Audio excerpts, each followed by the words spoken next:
cooperation with Sing Out magazine, folk singer Utah Phillips talks about and performs a song from our heritage of traditional and contemporary folk music.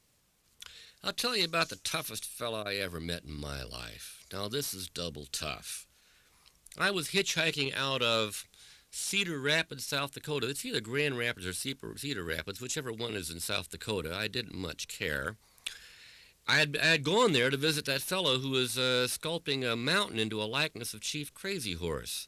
But I found that he was so kind of mean, you know. I couldn't stand in his aura for more than half an hour without being fried to a cinder that I decided to leave that place. So I was hitchhiking east.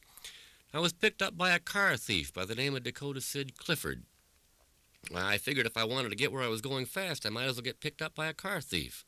Well, he had scored some kind of little red unit. I think it was a Ferrari, and we did some shimmy oscillations down the pike that you wouldn't believe. Well, the road was just as straight as an arrow out in front and just as straight behind, and we were moving right along.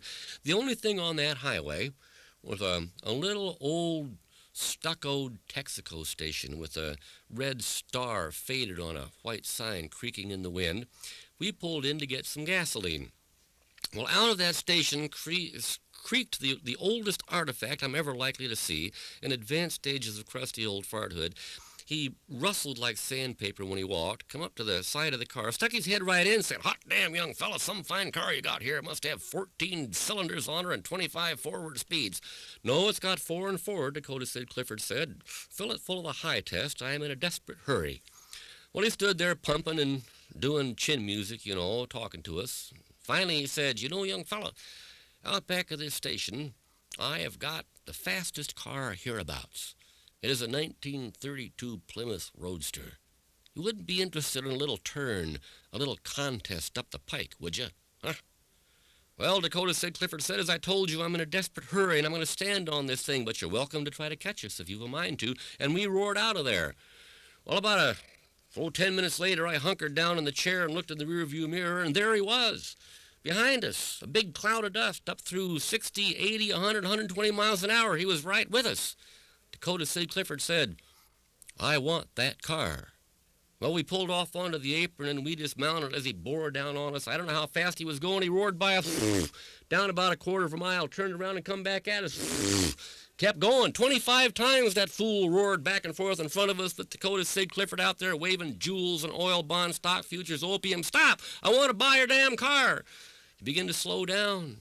Big cloud of dust finally stopped right in front of us. Just this big, big ball of dust. Dakota Sid Clifford waded into it, kicking cinders and gravel. There was that old man standing there. But there was no car. "What happened to that 1932 Plymouth Roadster?" Dakota Sid Clifford said. Old man said, "Well, I wasn't in it. You took off out of that station so damn fast I got my suspenders caught in your rear bumper." Folk singer Utah Phillips on Sing Out. These programs are produced in cooperation with Sing Out Corporation of Easton, Pennsylvania, devoted to preserving and disseminating traditional and contemporary folk music, and publishers of Sing Out magazine. I'm Ken Kramer. For information about the organization or this program, write to KPBS Radio, San Diego, California, 92182. This program was produced by KPBS Radio with funds provided by the Corporation for Public Broadcasting through National Public Radio's Satellite Program Development Fund.